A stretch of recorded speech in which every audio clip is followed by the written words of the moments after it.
Assalamualaikum warahmatullahi wabarakatuh.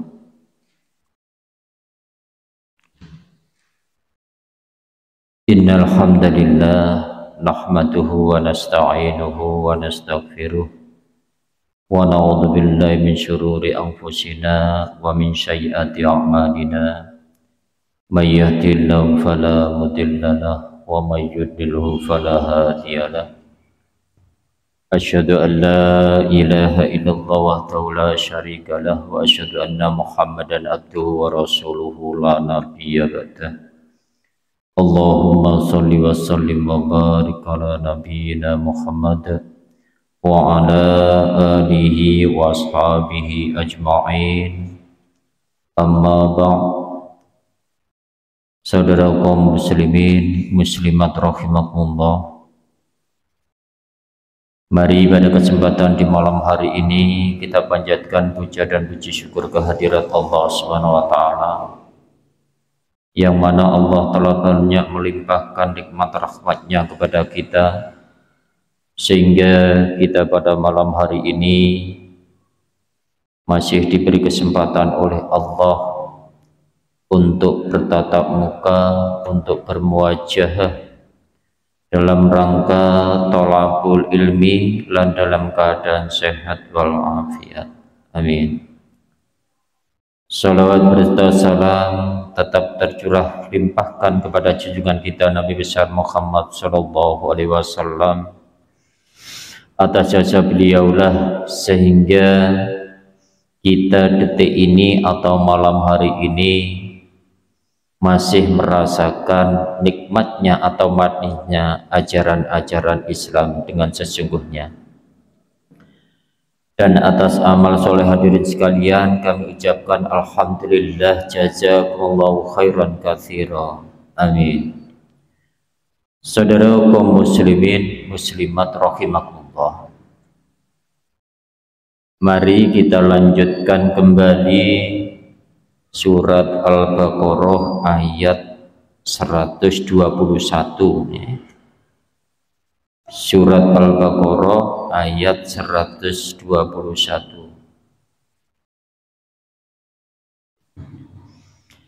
A'udzu billahi minasy syaithanir rajim. Bismillahirrahmanirrahim. Alladzina atainahumul kitaba yatlunahu haqqa tilawati ulaika yu'minuna bihi wa may yakfur bihi fa ulaika humul khasirun. Ya bani Israil اذكروا نعمتي التي أنعمت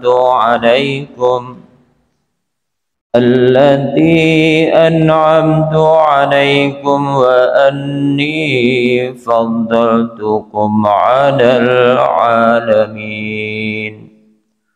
واتقوا يوما لا تجزي نفس عن نفس شيئا ولا يقبل منها عدل ولا تنفعها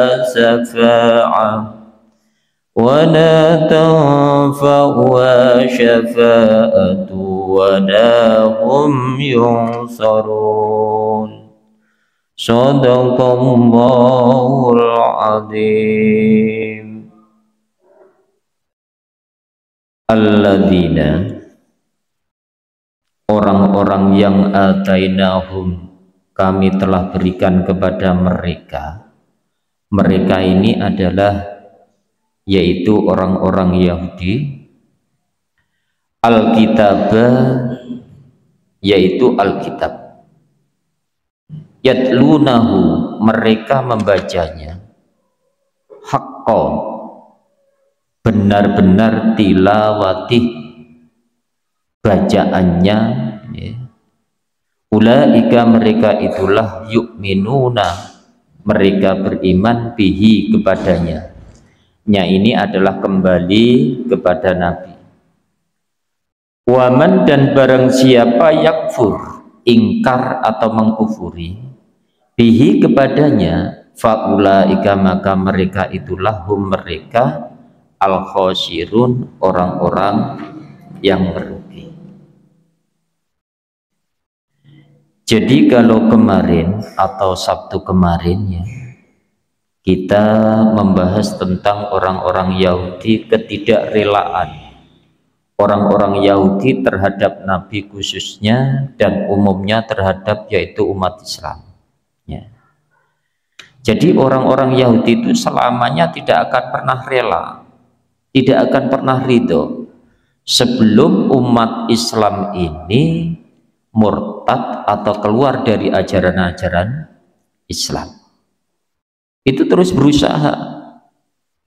Makanya orang-orang Yahudi itu bagaimana caranya generasi-generasi muda ini rusak. Berbagai macam cara dilakukan. Bahkan termasuk yaitu perkara-perkara yang haram pun disuguhkan kepada generasi muda. Ketika generasi muda ini rusak, ya, 20 tahun yang akan datang, kalau seandainya generasi muda ini rusak, maka secara otomatis agama Islam akan mengalami penurunan. Itulah ketidakrelaan yaitu orang-orang Yahudi dan Nasrani. Nah selanjutnya, alladzina atainahumul kitaba yatlunahu haqqa tilawati. Alladzina orang-orang yang atainahum kami telah berikan kepada mereka alkitab kitab. Ya, kitab Taurat bagi orang-orang apa? Yahudi, kitab Injil bagi orang-orang Nasrani. Yatlunahu mereka membacanya haqqa tilawati, yaitu dengan sebenar-benar membaca. Okay. Jadi kalau menurut Sa'id dan Qatadah, yang dimaksud atainahum ini adalah para sahabat. Akan tetapi banyak yang menafsirkan bahwa yang dimaksud ini adalah orang-orang Yahudi yang diberikan kitab. Jadi membacanya, kalau Iqra, tahu nggih? Ayat yang pertama, surat yang pertama diturunkan oleh Allah itu kan Iqra. Kalau Iqra itu sekedar membaca, ya. Misalnya alif lam mim dzalikal kitabul la raiba fihi hudal lil muttaqin, tanpa dipahami, hanya sekedar membaca. Tapi kalau tilawah, yatluna, mereka membacanya. Yang dimaksud membaca ini selain membaca juga berusaha untuk memahami maksud dan tujuan ayat tersebut. Jadi ada perbedaan antara Iqra dan tilawah. Makanya biasanya kalau penterjemah di dalam qiraat itu kan biasanya disebut sari tilawah ya. Intisari atau maksud ya, yaitu daripada ayat tersebut. Maka di dalam ayat ini dijelaskan bagi orang-orang, termasuk maksudnya orang Yahudi, orang Nasrani yang diberikan kitab, ya, terus dia membacanya itu dengan benar, ya. Kata Ibnu Mas'ud, membaca dengan benar itu mengatakan kalau hukumnya halal dikatakan halal, kalau hukumnya haram dikatakan haram. Kalau perintah dikatakan perintah, kalau larangan dikatakan larangan. Dan tidak pernah mengurangi sedikit pun dari ayat atau maksud ayat tersebut, juga tidak mentakwilkan secara sembarangan. Itu yang dimaksud yaitu apa? Yatlu haqqa tilawati. Jadi membacanya itu benar. Lah seandainya orang Nasrani, orang Yahudi ketika membaca kitab Taurat, membaca kitab Injil itu benar-benar dimaknani dengan sungguh, dipahami dengan sungguh. Maka secara otomatis kata Allah, ulaika yu'minuna bi, mereka itu termasuk orang-orang yang beriman kepada Nabi. Kenapa? Karena di dalam kitab Injil, di dalam kitab yaitu Taurat, itu adalah ada yaitu informasi tentang kerasulan Nabi Muhammad, bahkan cirinya, wataknya, sampai bentuk fisiknya itu sudah disebutkan oleh Allah di dalam kitab Taurat maupun kitab Injil. Akan tetapi orang Yahudi dan Nasrani membacanya itu tidak sungguh-sungguh, sekedar dibaca, ya. Setelah itu apa yang tidak sesuai dengan keinginan mereka, maka ayat itu dihilangkan. Ayat itu dihilangkan.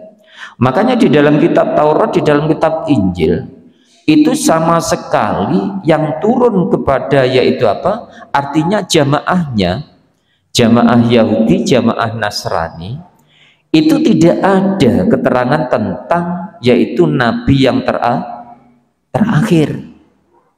Karena pada saat itu para rohib, ya, para rohib itu berarti bisa dikatakan orang-orang atau yainya orang Yahudi, dan para pendeta ataupun pastor yainya orang Nasrani itu menghilangkan semuanya. Dia tidak terima, jangan sampai yang menjadi nabi, yang menjadi rasul itu adalah bukan dari keturunan orang-orang Yahudi ataupun Nasrani. Padahal di dalam kitab Taurat itu diperintahkan ketika nanti yaitu apa? Artinya mendapati seorang rasul yang terakhir, maka diperintahkan untuk mendukung, diperintahkan untuk mendukung, diperintahkan untuk taat, dan dilarang. Artinya setiap larangan apapun yang datang dari Rasul yang terakhir itu diperintahkan untuk ditinggalkan. Itu di dalam kitab Taurat dan kitab Injil. Makanya kalau seandainya dia itu membacanya dengan benar, haqqa tilawati, ya, maka ulaika yu'minuna bi, mereka akan beriman kepada Nabi, mereka akan percaya kepada Nabi dan mendukung apa yang menjadi yaitu risalah-risalah yang dibawa oleh Nabi. Tapi kenyataannya kan tidak demikian, ya. Jadi justru orang-orang Yahudi itu memusuhi Islam, orang-orang Nasrani juga memusuhi Islam. Itu kenyataannya. Itu ya. Maka orang-orang Yahudi itu tidak sesuai dengan Quran dan tidak sesuai dengan kitab Taurat, juga kitab Injil. Makanya orang Yahudi, orang Nasrani itu selamanya akan mendapatkan laknat dari Allah. Jadi sebenarnya dia itu beragama itu cuma pura-pura. Agama itu dipilih mana sekiranya yang menguntungkan mereka itu diikuti, tapi kalau tidak menguntungkan maka ditinggalkan. Itu orang-orang Yahudi dan Nasrani.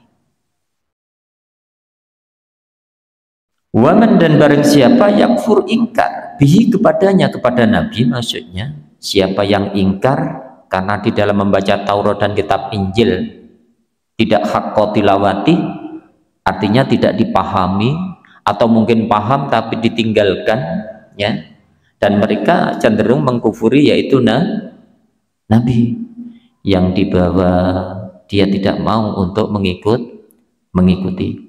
Padahal sebelumnya orang-orang Yahudi itu pernah memohon kepada Allah, pernah, ya, ketika mereka berperang dengan salah satu suku, maka mereka itu kalah terus.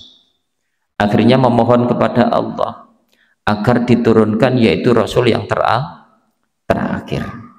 Nanti saya akan berperang, berjuang, membela agama Allah bersama Rasul yang terakhir. terakhir yaitu Nabi Muhammad. Tapi kenyataannya ya, pada saat itu bahkan Rasulullah itu dibuat wasilah untuk doa kepada Allah. Akhirnya Allah pun mengabulkan doanya. Ya. Dikabulkan doanya, akhirnya menang orang Yahudi itu. Setelah menang, selang beberapa tahun, akhirnya turunlah yaitu Nabi Muhammad dan diangkatlah menjadi seorang Rasul.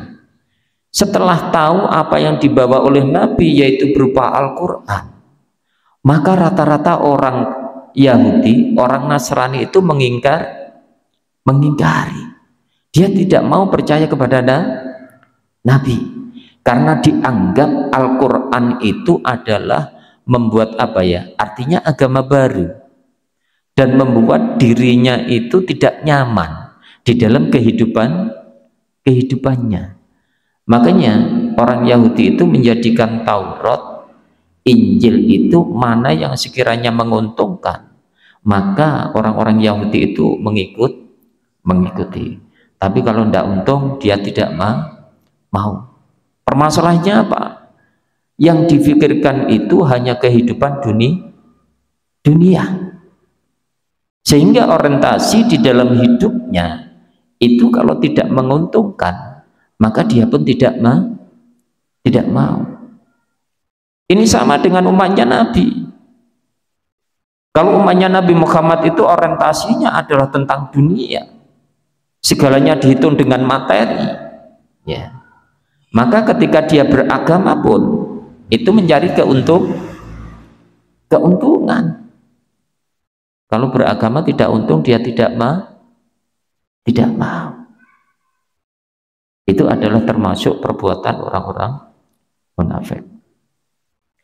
Faulaika, maka mereka itulah mereka al-khosirun, orang-orang yang rugi.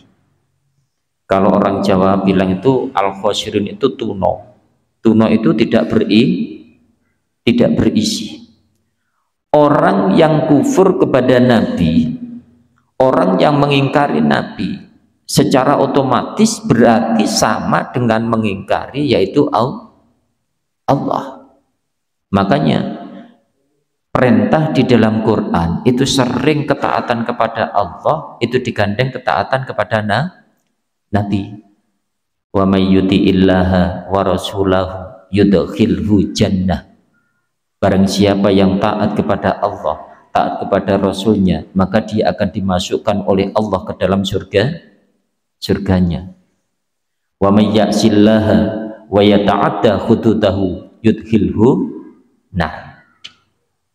Jadi barang siapa yang mendurhakai hukum-hukum Allah, maka dia akan dimasukkan ke dalam neraka. Jadi seringkali perintah itu Allah, ketaatan kepada Allah digandengkan dengan Nabi. Kenapa? Karena ketika orang itu mentaati seorang Nabi, seorang Rasul, maka sama dengan mentaati Allah.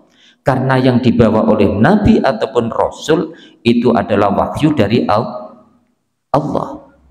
Oleh sebab itu Allah itu mengutus seorang Rasul itu kenapa dari golongan manusia. Kenapa? Pertama, supaya bisa dijadikan teladan yang baik, sama-sama manusia. Saya melihat Rasulullah seorang laki-laki, selain dia menjadi seorang Rasul juga manusia biasa. Ya, dia butuh makan, dia butuh minum, dia juga nikah, dia juga punya anak, dia juga bekerja, dia juga ibadah. Layaknya sebagaimana manusia biasa seperti kita. Disinilah kenapa Allah itu mengutus seorang Rasul dari manusia, supaya kita itu mudah untuk mencontoh. Coba kalau misalnya kita itu sebagaimana harapan orang-orang kafir Quraisy, ya Allah, kenapa sih engkau turunkan seorang Rasul itu dari manusia atau Muhammad? Kenapa enggak kau turunkan yaitu dari jenis malaikat? Itu kan namanya orang yang tidak berpikir. jenisnya, zatnya saja sudah berbeda. Kalau manusia diciptakan oleh Allah dari apa? Tanah, saripati tanah, yang terakhir mimani yumna, sepanjang, yaitu air mani. Sedangkan malaikat diciptakan dari apa? Cahaya. Kalau misalnya seorang malaikat atau malaikat ini dijadikan oleh Allah seorang rasul, apakah manusia mampu untuk melihatnya? Dia ini kan dari cahaya dan punya kecepatan yang berbeda dibandingkan dengan manusia. Saya melihat manusia itu kalau berjalan kan ya nopo paling banter misalnya 1 kilo berapa menit? 15 menit ya. Coba karo malaikat 1 detik ya, 1 detik itu 300 berapa ribu kecepatan cahaya itu loh ya. Nah kalau demikian kita kan nggak bisa nyontoh. Terus yang kedua, malaikat tuh tidak makan, sedangkan manusia makan. Coba kalau yang jadi nabi itu malaikat, terus kita nggak boleh makan, kuat tak kita? Nggak kuat. Terus yang ketiga, malaikat itu tidak punya nafsu, sedangkan kita punya nafsu. Makanya ketika Allah itu menjadikan seorang rasul itu dari jenis manusia, itu memang sudah dipilih oleh Allah dan memang sudah cocok. Itu ya. Jadi pertama memang mudah untuk diteladani, untuk dicontoh. Bagaimana Rasulullah ketika sholat, bagaimana Rasulullah ketika yaitu apa interaksi terhadap istrinya, bagaimana ketika Rasulullah interaksi terhadap putranya, bagaimana terhadap umatnya, bagaimana Rasulullah ketika makan, minum, tidur dan lain sebagainya. Kita bisa mencontoh dengan mudah karena layaknya manusia biasa. Cuman perbedaannya antara kita dan Nabi itu kalau mau berbuat salah itu langsung diingatkan oleh Allah.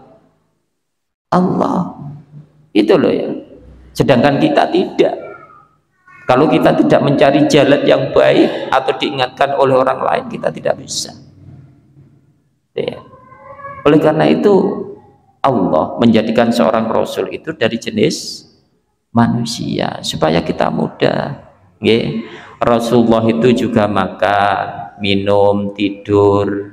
Makanya dilarang di dalam agama puasa terus. Ya. Umpamane jenengan saking senenge poso, dadake posone niku terus saya akan puasa terus. Itu juga dilarang. Pernah terjadi pada sahabat. Ada orang yang sudah tua laki-laki dan dia itu pekerjaannya itu pekerjaan kalau zaman dulu kan kasar, ya, keras, pekerjaan keras. Dia minta yaitu puasa terus, sudah dilarang oleh Nabi. Jangan, nanti kamu keberatan. Enggak ya Rasulullah, enggak. Akhirnya apa? Ketika dikerjakan setiap hari, usia pun semakin lanjut, akhirnya pun enggak kuat.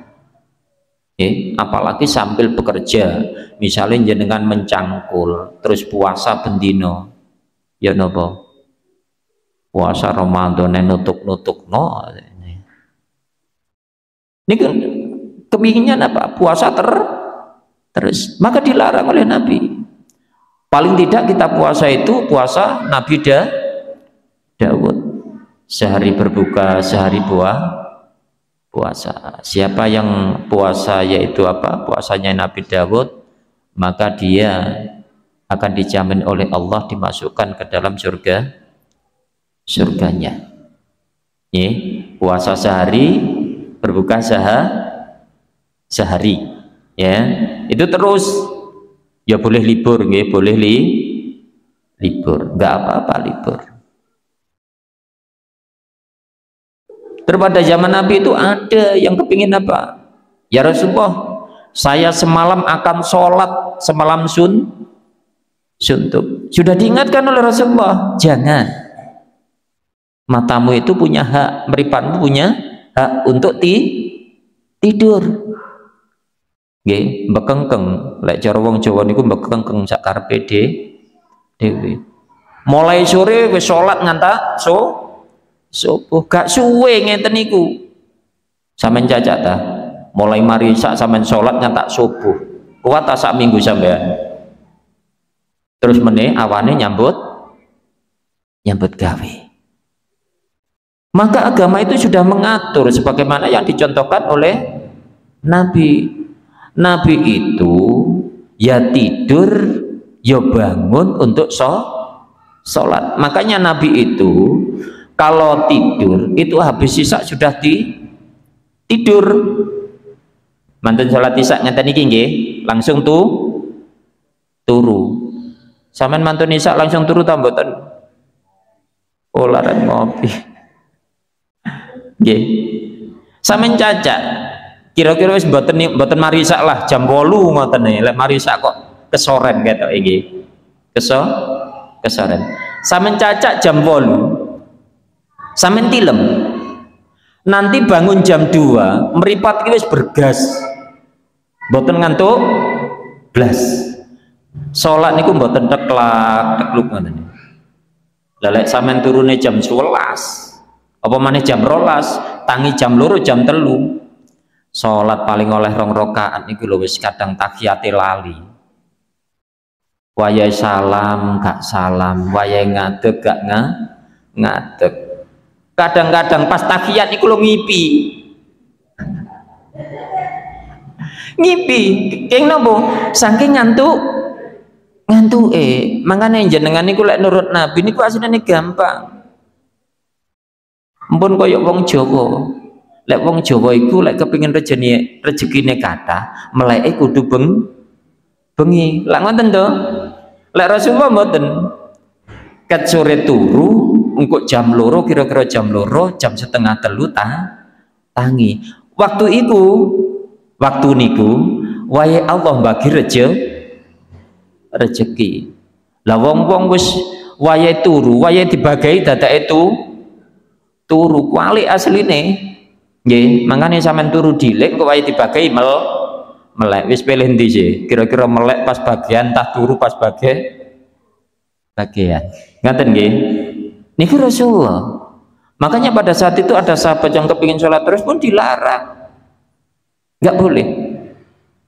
Terus lagi ada sahabat, ya Rasulullah, saya nggak akan nikah, kepingin dadi Joko terus mergo wong nikah iku ngeribetno. Dilarang. Kenapa?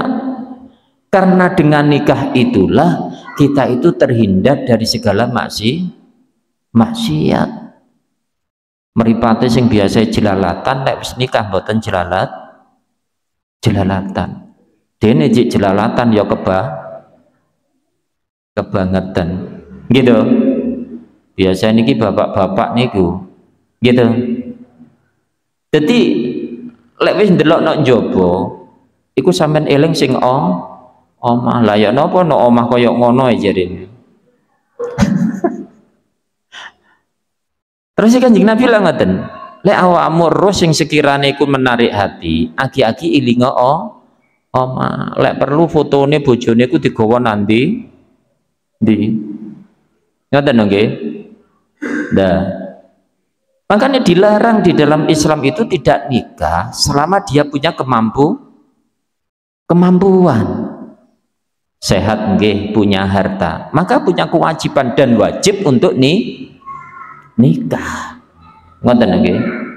Itu salah satu contoh atau yang diberikan contoh dari Nabi. Oleh karena itu kenapa seorang rasul itu dari jenis manusia.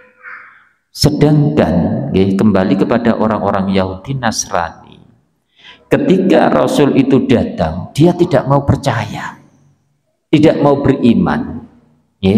Apalagi pertama, Nabi itu bukan keturunan orang Yahudi. Bukan keturunan orang Yahudi. Karena Yahudi itu aslinya itu keturunannya kan dari Nabi Yakub. Nabi Yakub. Dan punya putra bernama Yahuda, maka keturunannya disebut Yahudi. Nabi itu adalah keturunan dari Nabi Ismail.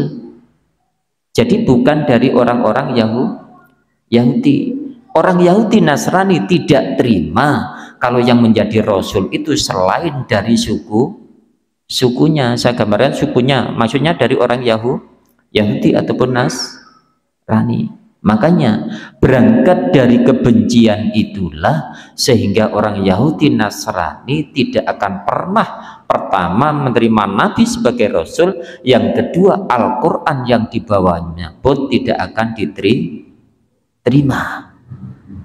Ini berangkatnya apa? Pertama dari kebencian, padahal dia tahu yang dibawa Nabi itu benar dari Allah, tahu. Ini menjadi satu pelajaran.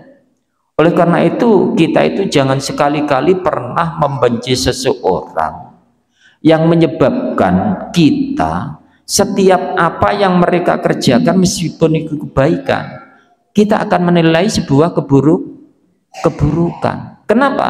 Berangkatnya memang benci. Itu ya. Orang benci itu apapun yang dilakukan baik misalnya, tetap penilaiannya adalah buruk, tidak pernah baik. Hati-hati. Nah, ini biasanya yang punya penyakit iri, drengki, hasud, mok tonggo api okoyo opo, lek atine drengki, tonggo iki gak tahu api. Ono wong amal jari riya, ono wong ibadah jari riya. Pokoknya sak tingkah polai tonggo kan sing api. Masalahnya apa? Berangkatnya pun hasud. Niku kaya dene wong Yahudi nggih ngoten niku. Nggih.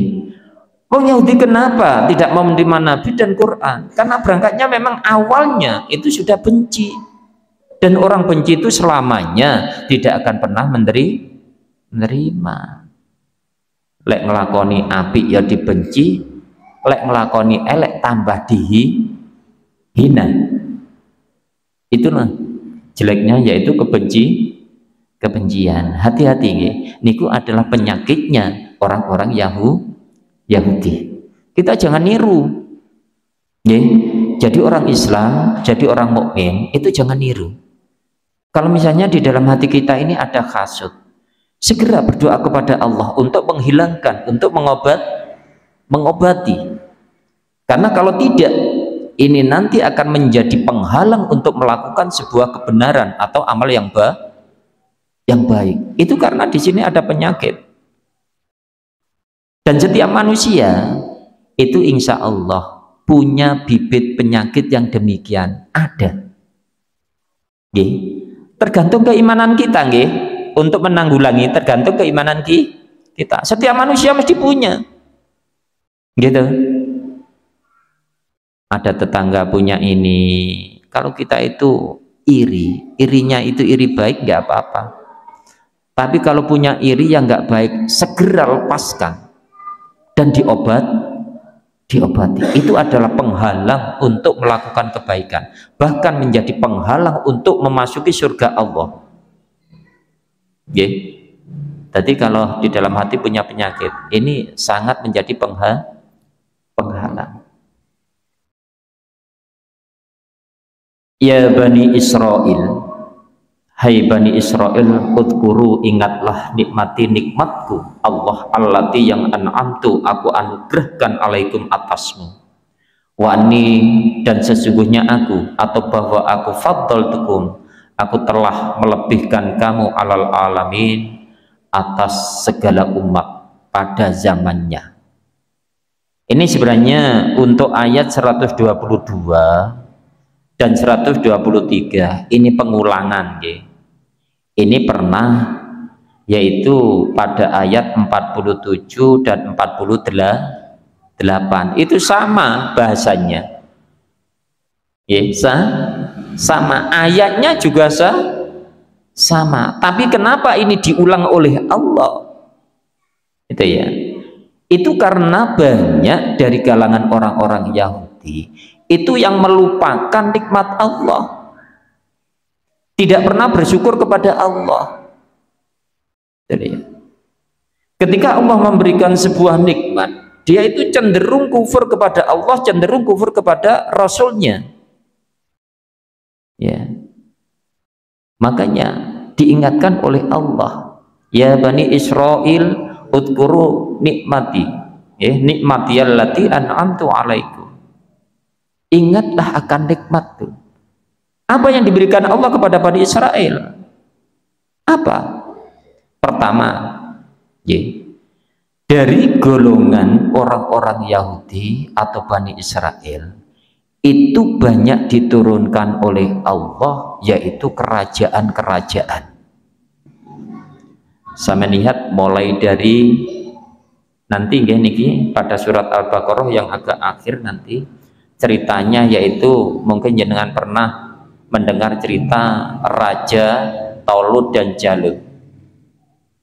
Itu adalah yaitu orang-orang Yahudi. Setelah itu turun kepada Nabi Daud sebagai pemuda dan panglima perang. Nabi Daud itu, Nabi Daud itu pernah menjadi seorang raja. Cuman waktunya hanya sebentar. Nabi Daud itu insya Allah umurnya sekitar 45 pinten ngaten nggih. Sekitar demikian nggih. Dadi mboten kathah. Tapi punya kelebihan yang banyak. Suaranya merdu. Nggih. Sampai kalau ada besi, niku ketika Nabi Daud niku bersuara, maka besi niku lemes, Bu. Cara didandani karo tangan ngeten iki kenging. Itu mukjizat dari Allah. Terus Nabi Daud itu kuat. Bahkan Raja Jalut pada saat itu dibunuh oleh Nabi Daud pada saat itu menggunakan napa nggih? Tepil nggih. Menggunakan tepil. Itu cuman membutuhkan yaitu 3 batu kecil-kecil. Padahal pada saat itu tidak ada orang yang berani. Setiap orang yang menghadapi Raja Jalut itu mesti meninggal. Karena orangnya besar, kuat, besar dan kuat. Jadi Nabi Daud akhirnya apa? Menggunakan tepil. Padahal pada saat itu Nabi Daud itu masih muda nggih. Belum diangkat menjadi seorang rasul, masih muda, jek nom, jek cuwili. Bahkan ketika berangkat perang itu diperintahkan oleh ayahnya, wahai Daud, ikutlah kamu, yaitu berperang bersama Raja Talut untuk melawan Raja Jalut. Tapi kamu nanti di belakang saja, karena kamu masih kecil. Yang kedua, ilmunya belum banyak. Itu ayahnya. Akhirnya ikutlah perang. Lah pada saat itu tradisinya orang apa maksudnya Raja Jalut. Raja Jalut. Setiap orang yang berperang itu diajak gulat satu persatu. Diajak gulat satu persatu. Tidak ada yang menang. Akhirnya Nabi Daud, tapi pada saat itu belum menjadi nabi ya, masih pemuda. Izin kepada Raja Talut. Wahai Raja Talut, saya meminta izin untuk melawan yaitu Raja Jalut. Pertama ya diragukan, wong dia masih kecil, tidak punya ilmu, diragukan. Tapi akhirnya diizinkan. Setelah diizinkan maka dia pun melawan. Tapi yaitu dia nggak kulat, akhirnya menggunakan tebel itu. Nggak mampu wong cuwili. Ditepil ping 3 tok kenceng baduke mriki lho. Ping 3 tok. Langsung gletak pun. Ping 3 tok. Niku Nabi Daud. Setelah itu kerajaan diserahkan kepada Nabi Daud, akhirnya punya putra bernama Nabi Sulaiman. Itu keturunannya ya, Nabi Sulaiman. Dan Nabi Sulaiman inilah yang membangun Baitul Maqdis. Eleng napa mboten sampean? Tah mboten naten krungu. Yang membangun Baitul Maqdis itu adalah Nabi Sulaiman. Itu diceritakan selama 7 tahun itu yang digerakkan adalah para jin. Lho 7 tahun sing digerakno iku jin. Lah lek menungso pirang tahun. Itu kelebihan Nabi Sulaiman. Itu juga masih apa? Yaitu Bani Israel. Sampai pada Fir'aun itu juga Bani Israel. Jadi raja-raja itu banyak. Terus yang kedua, apa kenikmatannya? Banyak dari orang-orang Bani Israel itu yang dijadikan seorang rasul. Bahkan yang dibunuh oleh orang-orang Israel itu lebih dari 300 nabi atau rasul. Ya, yang dibunuh oleh orang Bani Israel. Enten nabi kok dae ngajak, gak cocok dedek dipateni wong Bani Israel niku. Nasihat kok dadak injal ki dedek. Nggih. Meneh wis dipateni wis gak ono. Itu orang Bani Israel. Nggih. Padahal tujuannya Allah menurunkan seorang rasul supaya membimbing orang-orang Bani Israel menuju jalan yang benar. Justru dibunuh. Yang ketiga, banyak kitab yang diturunkan oleh Allah kepada Bani Israel, termasuk kitab Zabur, kitab Taurat, kitab Injil, semuanya. Terus apa lagi nikmatnya?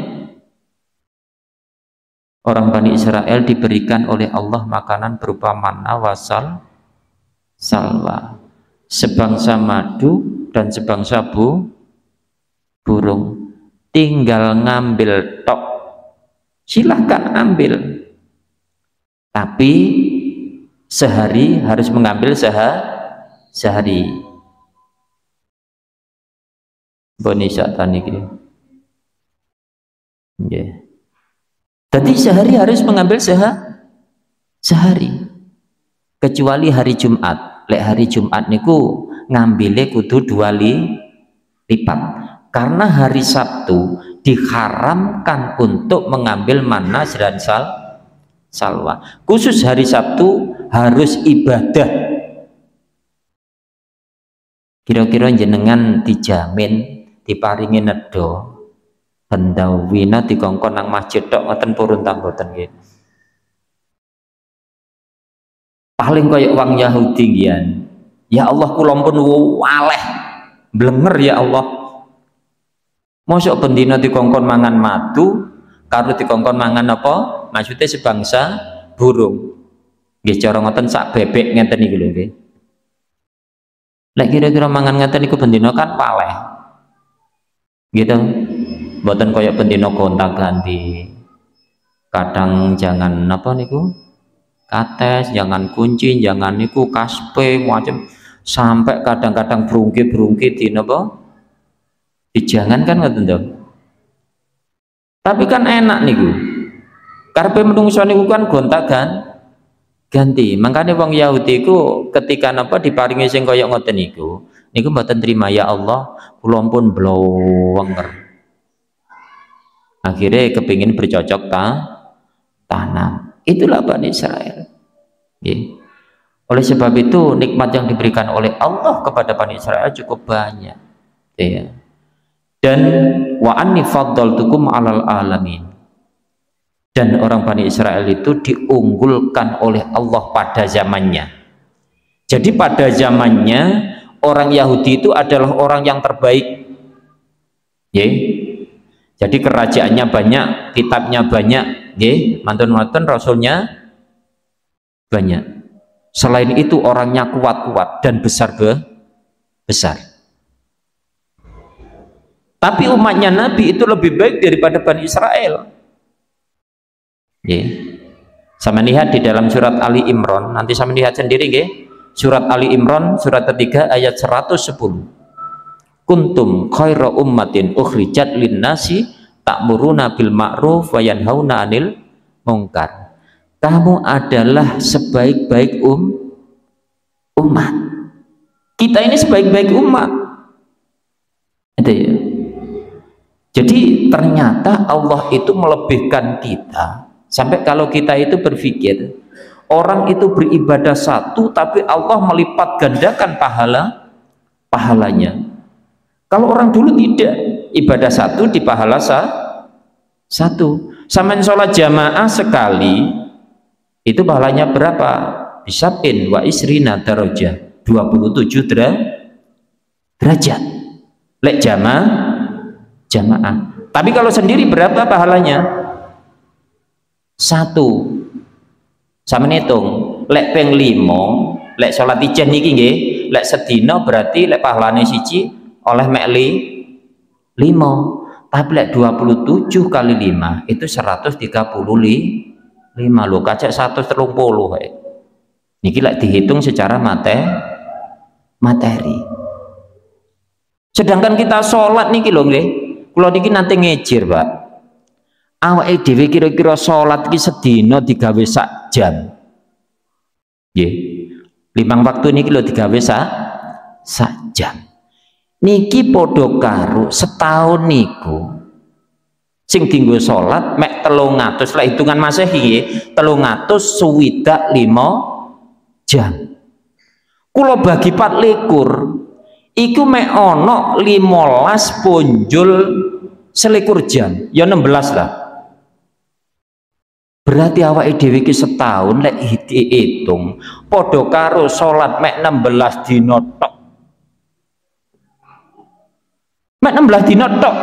Padahal kabeh 305 niki lek Masehi.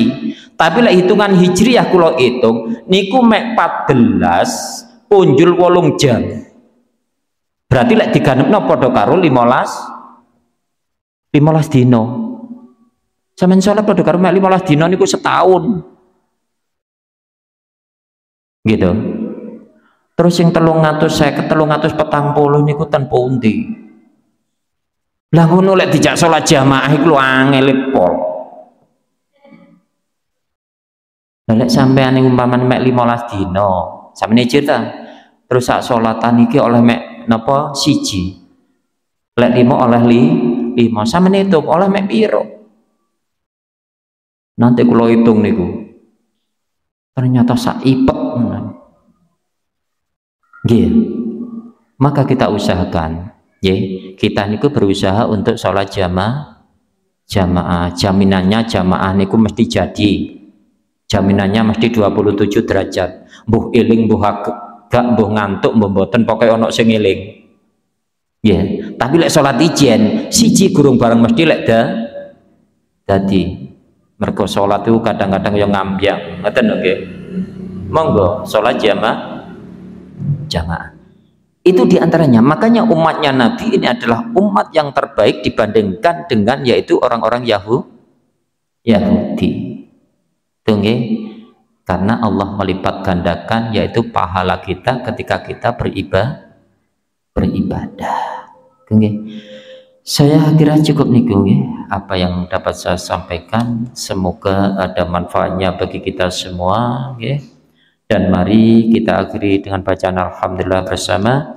Alhamdulillahirabbil alamin. Wassalamualaikum warahmatullahi wabarakatuh.